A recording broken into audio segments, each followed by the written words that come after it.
vamos uma leitura comentada deste livro aqui, incrível, sensacional, extraordinário, para quem quer avançar, para quem quer conquistar seus objetivos e para quem também está frustrado, que não sabe o porquê ainda não conquistou o que deseja. E as coisas às vezes é tão simples de fazer, né, gente? Mas tem algo sim que sabota a sua vida. Então você vai aprender nesse vídeo aqui, porque eu estou homenageando a vida do Napoleão Hill, que é o autor deste livro e deixou aí um legado que ele organizou todas as descobertas.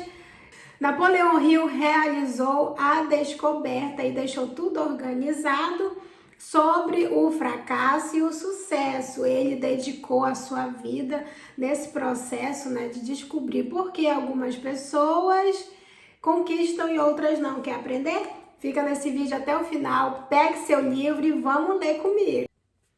Prazer, eu me chamo Keili Goulart, uma leitora que ama muito este autor, porque desde quando eu li esse livro a primeira vez em 2020, nunca mais a minha vida foi a mesma. Eu descobri por que eu me sabotava, eu descobri muitas coisas que, na verdade, gente, a gente nem tem culpa, né, do que acontece na sua vida. Você, às vezes, quer avançar, quer conquistar, quer vencer, mas não sabe por que não consegue. Então tem autossabotagem aí já registrada na sua mente, que você não vê. Então vamos ler, pegue seu livro. Se você não tem este livro, fica aqui comigo, porque eu decidi fazer essa série do livro Mais Esperto que o Diabo, porque eu senti inspiração, realmente o chamado de Deus para fazer isso. Para você que não tem dinheiro para comprar livros, fica aqui. Acompanha comigo essa leitura, não é um audiobook, e sim uma leitura comentada. Às vezes eu gaguejo, às vezes eu erro aqui algumas palavras, mas eu não estou na escolinha, né, para ser castigada, que eu tenho que ler perfeitamente. Eu estou aqui realmente para ajudar você a iluminar a sua mente, porque é daqui que nascem todas as coisas, é do mundo espiritual. E eu acredito e eu defendo que não existe desenvolvimento pessoal sem antes trabalhar a sua espiritualidade. Então, nós estamos no primeiro capítulo, no subcapítulo, o momento mais dramático da minha vida, na página 24. Vamos lá? A virada veio de repente, no outono de 1927. Mais de um ano após o incidente de Canton, deixei a casa em uma noite e caminhei para o prédio da escola pública, que se situava no topo de uma montanha acima da cidade. Eu havia chegado a uma decisão de lutar contra tudo aquilo antes que a noite acabasse.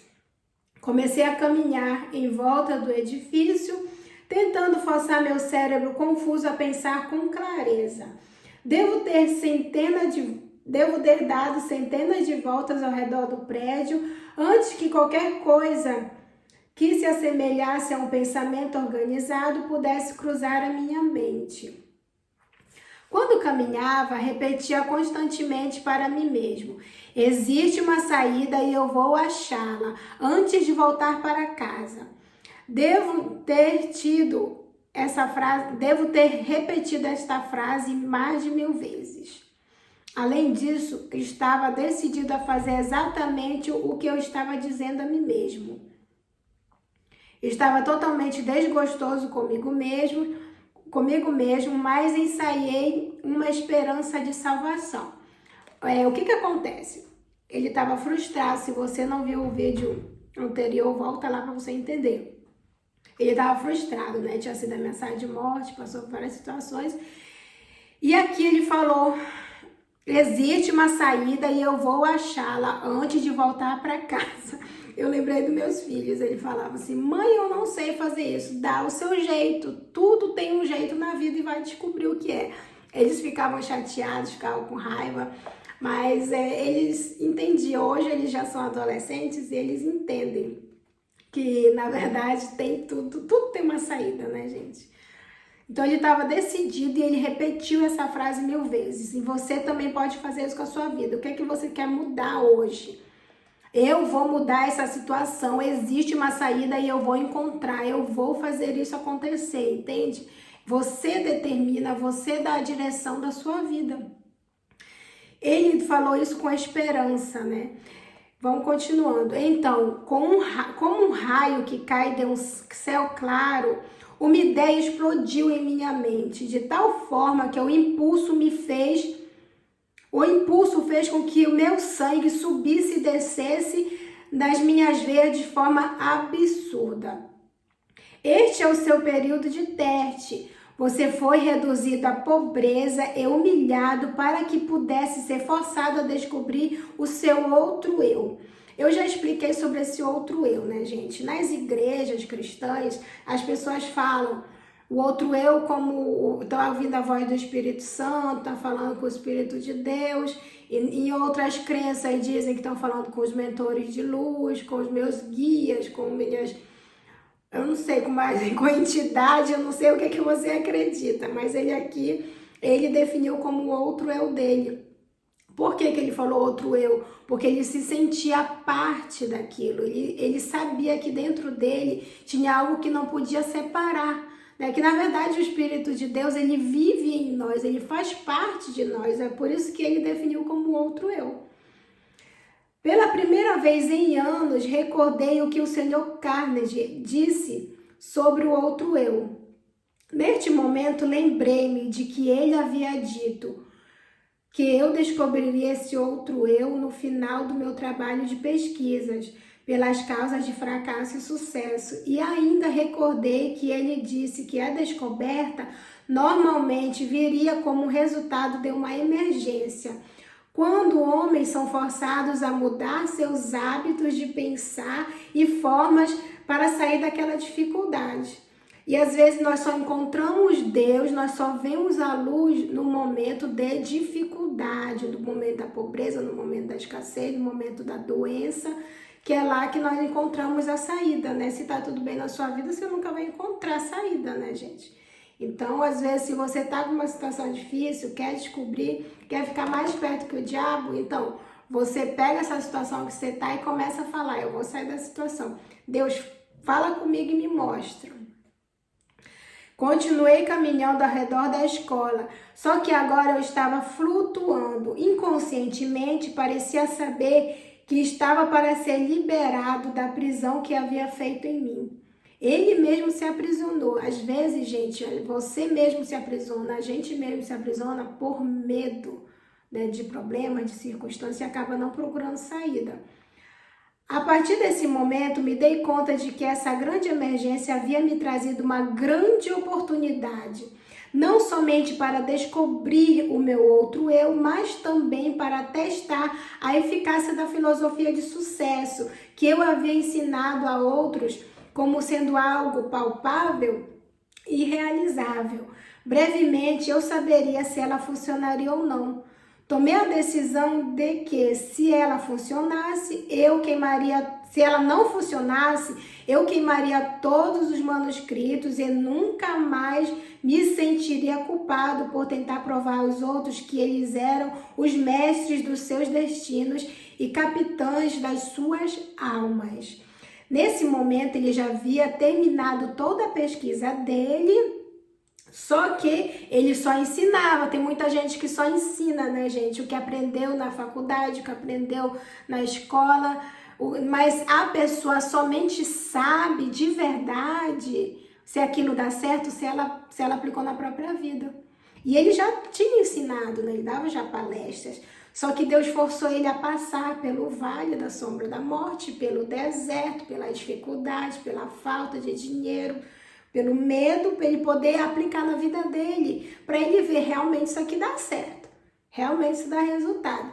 E ele provou sim para ele mesmo que ele mesmo era o capitão da alma dele. Às vezes a gente fica esperando, principalmente pessoas que estão dentro das igrejas, né, diz que tem fé em Deus. Você tem fé em Deus, mas você tem que ter fé em você mesmo. A sua vida está nas tuas mãos. Você que é capitão da sua alma, você que vai direcionar ela, que é você que está aqui neste corpo.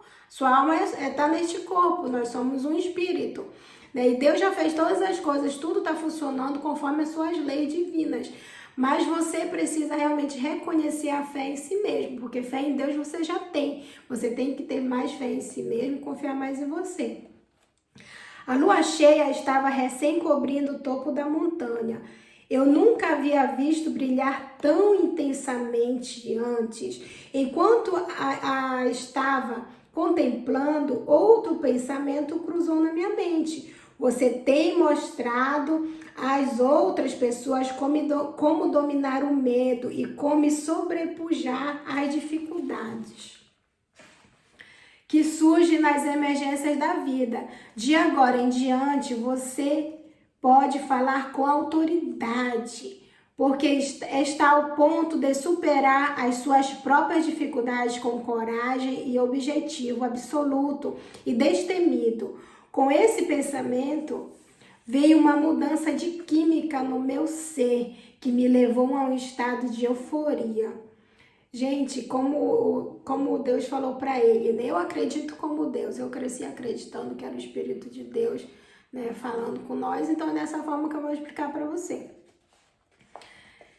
E ele diz que com aquela voz, com aquele pensamento, porque o Espírito, gente, só fala dentro da mente, a mente é Espírito, né? Só fala dentro de nós.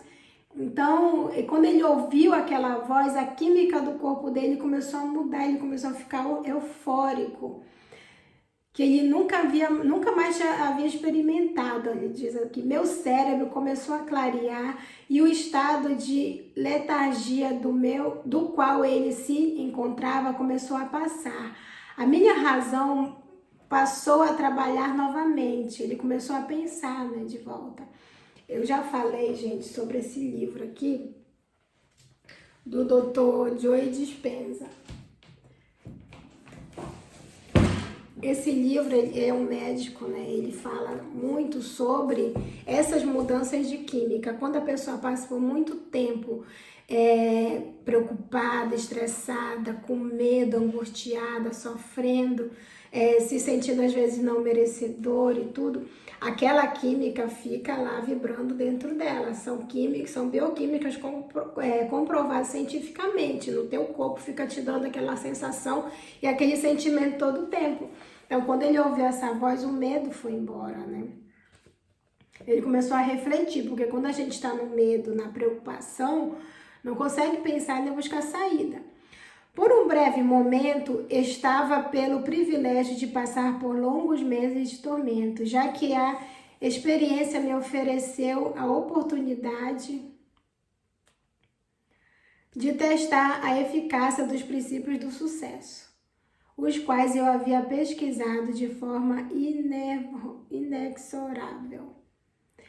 Quando esse pensamento surgiu, parei, uni os meus pés, saudei. Eu não sabia o que ou quem. Eu fiquei rigidamente em estado de meditação por 1 minuto. Ele saudou, né? Tipo assim, obrigado. Aí ele ficou lá 1 minuto agradecendo e reverenciou, né, aquela voz. Isso parecia de início uma atitude boba, mas enquanto eu estava lá de pé, naquele estado, outro pensamento cruzou a minha mente, em forma de uma ordem, que era tão breve e instantânea quanto uma ordem dada por um comandante militar a um subordinado. A ordem dizia: amanhã entre no seu carro e dirija até a Filadélfia. Lá você receberá ajuda para publicar a sua filosofia do sucesso. Não havia nenhuma forma de explicação e qualquer tipo de modificação da ordem. Tão logo a recebi, caminhei de volta para casa, fui para a cama e dormi profundamente, com uma paz de espírito tal que não experimentava havia mais de 1 ano. Quando acordei na manhã seguinte, me levantei da cama imediatamente, comecei a fazer as malas para viajar para Filadélfia. Minha razão me dizia que eu estava embarcando numa missão sem sentido. São os pensamentos do mal, né, gente? O que você faz? Você tá maluco? Desculpa, gente. Que eu poderia conhecer na Filadélfia que pudesse me ajudar financeiramente a publicar 8 volumes de livros a um custo de 25 mil dólares, eu me questionei. É por isso que às vezes muitas pessoas não agem, porque começam a querer raciocinar tudo. Gente, se Deus deu a ordem, vai. A minha mãe, ela é assim. Ela ouve essa voz. E quando ela diz, eu vou viajar, eu vou ali resolver tal coisa, porque ela já está sendo direcionada e ela nem se preocupa, hein? Eu cresci vendo isso, a minha mãe fazendo isso.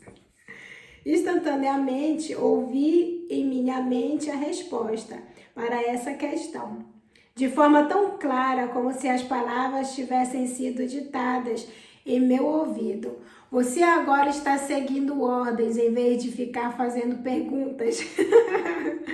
O seu outro eu está no comando durante toda essa viagem. Havia uma condição que parecia fazer a minha preocupação Não, havia outra condição que parecia fazer a minha preparação para ir a Filadélfia, algo que beirava o absurdo. Eu não tinha dinheiro, ele não tinha dinheiro para viajar. Enquanto isso, a voz estava falando, vai. Né? E ele deve ter pensado, como é que eu vou? Esse pensamento do mal me havia ocorrido quando o meu outro eu explodiu, dando uma ordem enfática. Peça para o seu cunhado 50 dólares e ele emprestará para você. A ordem parecia definitiva e final, sem qualquer hesitação, segui as ordens. Quando pedi o dinheiro ao meu cunhado, ele disse, claro, certamente vou lhe emprestar os 50, mas se você vai para tão longe, seria melhor levar 100. Aí ele agradeceu a ele e disse que 50 dólares seria o suficiente. Sabia que não bastava, mas essa era a quantia que o meu outro eu havia me ordenado a pedir. E foi exatamente isso que fiz. Eu estava bastante aliviado quando me dei conta de que meu cunhado não ia me perguntar por que eu estava indo para a Filadélfia. Se ele soubesse tudo o que havia passado pela minha mente na noite anterior, talvez pensasse que eu deveria ir para um hospital psiquiátrico, em vez de sair em busca de um pote de ouro no final do arco-íris. Que legal, né? Meu outro eu assume o comando. Parti com a minha cabeça me dizendo que eu era um idiota e meu outro eu me ordenando a ignorar o desafio e seguir as instruções. Dirigi a noite inteira, chegando a Filadélfia na manhã seguinte.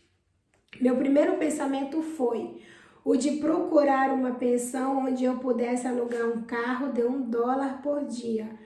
Nesse momento, novamente, o meu outro eu tomou conta e ordenou que eu me hospedasse no hotel mais luxuoso da cidade, com 50 dólares, um pouco mais de 40 dólares no bolso, que era o que eu estava do meu capital. Parecia mais um suicídio financeiro. Quando caminhei até o balcão e pedi por um quarto, eu devo dizer, quando comecei a pedir por um quarto, meu recém-descoberto outro eu me ordenou pedir a melhor de todas as suítes. O custo dessa suíte consumiria meu capital em 2 dias. Obedeci, ele só tinha dinheiro para pagar 2 diárias, né? Da melhor suíte do hotel. O carregador de malas pegou a minha bagagem, me entregou o ticket do estacionamento do meu automóvel e me conduziu até o elevador como se eu fosse um príncipe de Gales. Era a primeira vez em mais de 1 ano que um ser humano havia demonstrado tal deferência comigo. Meus próprios parentes, esses com quem eu estava morando, longe de me mostrar qualquer tipo de consideração, ainda achavam que eu era um peso para eles. E eu tenho certeza de que eu era, porque nenhum homem no estado mental em que eu me encontrava no último ano poderia ser qualquer coisa além de um peso a todos. Aqueles com os quais porventura entrasse em contato. Tá vendo, gente? Quando a gente tá com muito medo, com muita energia ruim dentro de nós, né, a gente acaba sendo um peso para as pessoas. Então pense nisso, né, de se liberar deste medo. E quando Deus mandou ele pegar a melhor suíte, foi justamente para ele ter aquele sentimento, aquela sensação de merecimento. Poxa, eu mereço passar por isso, eu mereço ser bem tratado, eu mereço ter luxo, eu mereço ter a riqueza, acesso à riqueza, né? Tornava-se evidente que meu outro eu estava determinado a me tirar do complexo da inferioridade que eu havia desenvolvido. Dei ao carregador de malas $1. Comecei a estimar quanto seria a minha conta do hotel até o fim da semana, quando então meu outro eu ordenou que eu limpasse completamente a minha mente de qualquer pensamento de limitação e que conduzisse a minha vida a partir daquele momento. Como se estivesse todo o dinheiro que quisesse no meu bolso. Gente, isso aqui é um segredo muito, muito, muito poderoso. Isso é muito poderoso. Quando você se sente rico, quando você se sente uma pessoa merecedora, quando você se sente que já está resolvido o teu problema, nada para você. Entende? Porque a fé começa a vibrar dentro de você, aquela energia, aquela força divina de acreditar que você já é o que você já tem, porque o espiritual cria a matéria. O que é matéria? A matéria é o que a gente vê, tudo que a gente vê. O mundo aqui, o nosso espírito, o espiritual cria um mundo que estamos vivendo e ele cria o seu mundo. Se você acredita que você é pobre e não tem dinheiro, você nunca vai ter aquele, mas eu não tenho, tá aqui, tá faltando as coisas. Agradece, imagina como se já tivesse. Entende? Faz isso que eu tô falando, que eu já fiz isso também e eu sei que isso dá certo. É agradecer, agradecer, agradecer. Pelo que tem, pelo que é, pelo que quer ser e pelo que você quer ter, tá bom? A experiência pela qual estava passando era tanto nova quanto estranha para mim. Nunca consegui ser mais do que eu acreditava que poderia ser, né? Ele nunca conseguiu nem pensar, né, que ele era alguma coisa, né? Que eu vou ler de novo para vocês. A experiência pela qual estava passando era tanto nova quanto estranha para mim. Nunca consegui ser mais do que eu acreditava que poderia ser, entende? Quando você começa a acreditar que você é mais, que você pode mais, entende? Você começa a crescer na vida. Por quase meia hora, esse outro eu me deu ordens que seguia à risca durante o período da minha estada na Filadélfia. As instruções que recebi por meio desses pensamentos se apresentaram à minha mente com tal força que eles eram facilmente distinguíveis de pensamentos normais criados pelo meu eu tradicional, né? Ele não tinha dúvidas que era algo espiritual que estava acontecendo ali com ele, né, gente? Vou beber uma água aqui, vocês também bebem um pouquinho. Olha a garganta. Vamos lá. Seguindo, eu recebo ordens estranhas de uma fonte estranha, né? Na página 28 nós já estamos. Minhas instruções começaram desta forma. A partir deste momento, você está completamente no comando do seu outro eu. De agora em diante, você deve saber que duas entidades ocupam seu corpo. Na verdade, duas entidades similares ocupam o corpo de cada ser vivente do planeta. Gente, se você é cristão, se você é evangélico, você é católico, não fica com medo dessa palavra entidade, porque quem traduziu o livro para português colocou entidade. Ou esse livro já veio por várias traduções. Então, o que ele quer dizer? Existe dentro de nós o lado bom e o lado ruim. O espírito bom e o espírito ruim. Quando eu falo isso para você, gente, o diabo não tá fora de ninguém. Ele tá aqui falando todo o tempo, porque o mundo é espiritual. Entendeu? Não tem como ele estar fora de você se ele está falando aqui. entendeu? Que nem aqueles desenhinhos, o diabo e o anjinho, pois é desse mesmo jeito. Então não fica achando que o diabo está lá de fora, brigando, achando que as coisas, tudo que acontece fora, tudo está dentro de você. Então controle sua mente. Uma dessas entidades é motivada a responder pelo impulso do medo, que é o lado do mal, né? Ela tá ali, ela só é alimentada quando você sente medo. E ela só vai embora quando você manda o medo embora, quando você age. A outra é motivada a responder pelo impulso da fé.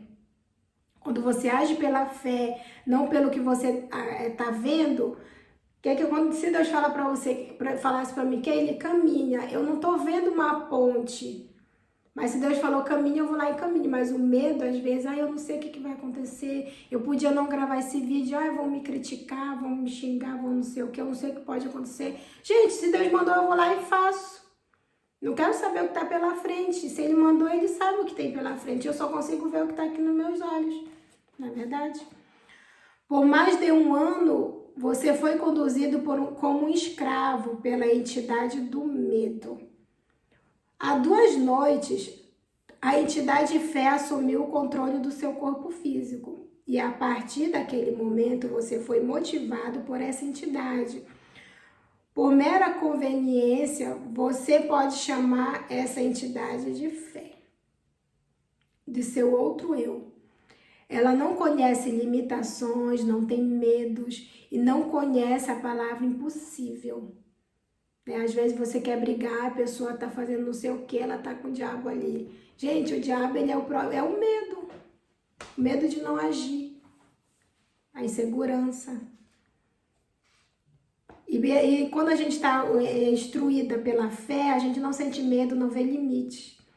Você foi direcionado a selecionar esse ambiente de luxo em um bom hotel como um meio de desencorajar o retorno da entidade medo. Esse antigo eu motivado pelo medo não está morto, ele simplesmente foi destronado.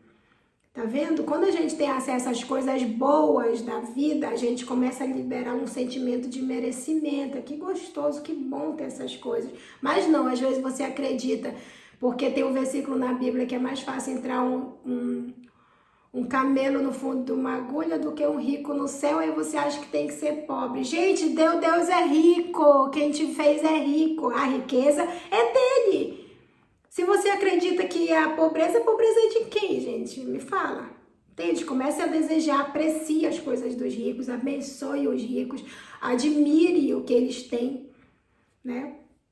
Se não fosse assim, Deus não tinha mandado ele para um hotel de luxo, tinha mandado ele lá para a favela, né? Viver no meio dos pobres. Eu não tô falando isso por arrogância, gente. Tô falando isso porque se você tá na favela, se você tá num bairro pobre, que você deseje sair daí. Você começa a admirar, desejar, se sentir que pode chegar lá.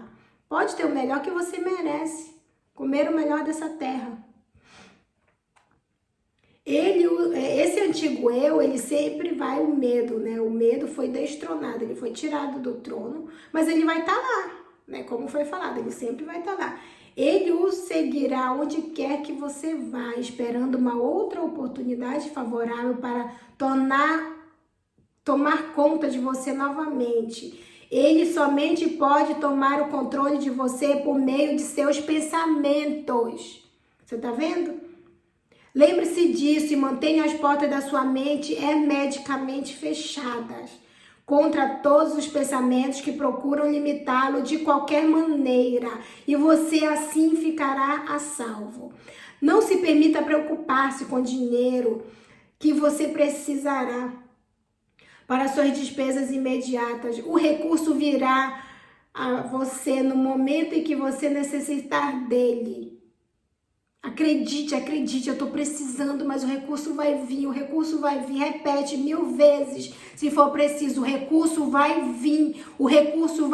Quanto mais você fala, quando você fala, você libera uma energia forte da sua voz, da sua boca, e você se reprograma, entendeu?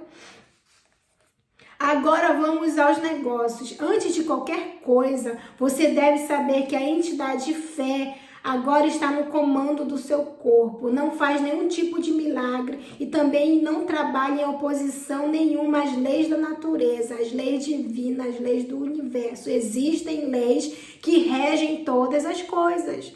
Entende? Às vezes você tá querendo cumprir somente os 10 mandamentos. Ah, eu não tô matando, não tô roubando, não tô prostituindo, não tô cobiçando o homem ou a mulher do outro, tô honrando pai e mãe. E por que eu tô assim nessa situação? Você já parou para pensar que essas não são as leis? Existem leis divinas que regem tudo. E esse será a minha próxima série. Vou ensinar para vocês com certeza sobre essas leis. Enquanto ela estiver no comando do seu corpo, ela o sempre guiará. Que você a chamar, ela sempre te guia quando você chamar ela. Por meio de impulsos de pensamentos que cruzarão pela sua mente e o ajudarão a realizar todos os seus planos. Peça, gente, peça ajuda. Me ajuda, me ajuda, me ajuda, me dá força. Eu sou a força, eu tenho a força dentro de mim. Da maneira mais natural, proveniente à lógica possível. É de forma natural, né? Você clama e ele vem. Acima de qualquer coisa, tenha este fato claramente fixado na sua mente, que o seu outro eu não fará o trabalho por você, ele somente o guiará inteligentemente no caminho para você conquistar todos os seus objetivos e desejos. Agora, outra coisa, gente, tem que fazer a nossa parte, né? Vai ficar esperando cair do céu porque eu estou recebendo uma ordem, uma orientação, uma visão, um direcionamento e vai ficar lá sentado sem fazer nada. Era assim mesmo, deixa eu falar para mim que eu vou honrar você, você precisa ler este livro. Eu falei, não, eu não vou não, talvez eu vou só postar uma foto da capa, uma foto das páginas, não quero ler não. Nunca vai acontecer, nós precisamos fazer a nossa parte. Esse outro eu o ajudará a transformar todos os seus planos em realidade. Além disso, você deve saber que ele começa sempre com o seu maior ou mais pronunciado desejo. Qual é o seu maior desejo? Defina agora. O que você deseja de verdade? Observe no seu coração. Neste momento, o seu maior desejo, aquele que eu trouxe até aqui, é publicar e distribuir os resultados das suas pesquisas nas causas do sucesso e do fracasso. A sua estimativa é de que serão necessários aproximadamente 25 milhões de dólares. Você tem que ser específico. Você tem que ser específico. Eu lembro que a minha mãe pediu um apartamento na capital. Deus, me dá um apartamento. Não, ela nem pediu apartamento. Ela disse, me dá um lugarzinho para colocar a minha rede. Pois é, ela conseguiu na época, só tinha um lugar para colocar a rede, sabe? E o apartamento era muito pequenininho. Depois ela começou a prestar atenção. Gente, mas Deus me deu exatamente o que eu pedi. Então saiba pedir, com detalhes. Entre os seus conhecidos, há um homem que estará disposto a investir o capital necessário. Comece de uma vez a imaginar e focar no nome de todas as pessoas do seu círculo de conhecidos que poderiam, de alguma maneira, ser induzidas a fornecer a ajuda financeira de que você está precisando. Quando o nome da pessoa certa vier à sua mente, você a reconhecerá imediatamente. Entre em contato com essa pessoa e a ajuda que você procura será dada. Nos seus argumentos, contudo, apresente o seu pedido com uma terminologia tal que você usaria numa transação usual de um negócio. Vamos parar aqui, gente. As instruções eram muito detalhadas, né? E estratégicas. Ele já conhecia sobre vendas e estratégia de vendas, então quando a pessoa chegasse, era para ele estar lá oferecendo os serviços como se fosse uma negociação, um negócio, não era para ele estar sentindo lá um fracassado sem dinheiro, né? Então, jamais, sob nenhuma hipótese, faça qualquer referência à descoberta do seu outro eu. Já pensou se ele fala, tem um eu aqui, outro eu falando comigo, o homem diz que tá maluco. Se você violar essas instruções, será acometido por uma derrota temporária. O seu outro eu continuará no comando e permanecerá a segui-lo enquanto você quiser fazer uso dele. Mantenha a dúvida, o medo e as preocupações de todos os pensamentos de limitação totalmente fora da sua mente. E isso é tudo para o momento. A partir de agora, você começará a se mexer por seu livre-arbítrio. Precisamente da mesma maneira que você começou antes de descobrir o seu outro eu. Fisicamente, você é o mesmo que sempre foi, por isso ninguém reconhecerá nenhuma mudança em você. Olhei em volta do quarto, pisquei os olhos e para ter certeza que eu não estava sonhando, levantei e caminhei até o espelho e olhei para mim, né, bem pertinho assim. Ele diz, a expressão do meu rosto havia mudado de dúvida para coragem e fé. Não havia mais qualquer sinal de dúvida na minha mente, visto que o meu corpo físico estava sob uma influência muito diferente daquela que havia sido destronada. 2 noites antes, enquanto eu caminhava na escola, na oeste da Virgínia. Bom, aqui eu termino o capítulo 1. E eu vou fazer um comentário sobre o capítulo 1 desse livro. Gente, cadê o seu like, hein? Cadê o like? Cadê o compartilhamento? E cadê os comentários, né? Me pergunte coisas sobre essa leitura maravilhosa que fizemos hoje, que eu vou amar conhecer você. E você planta na minha vida, eu planto na sua. Eu tô com uma meta aí para chegar nos 500 inscritos. Vamos lá me ajudar? Ajuda, compartilha, comenta, pede aí pros amigos, familiares, se inscrever no canal. E eu amo muito a sua vida, eu amo tanto a sua vida que eu tô aqui, gente. Eu já fui que nem esse homem, eu fugi muito, né, do meu chamado. Hoje eu descobri que realmente eu vim com a missão para despertar a sua fé interior, aquela fé, sabe? A tua essência verdadeira de fé genuína em você mesmo. Porque quem chegou até aqui, eu tenho certeza que já acredita em Deus. Mas vamos agora fazer você acreditar em você mesmo? Te amo, beijo.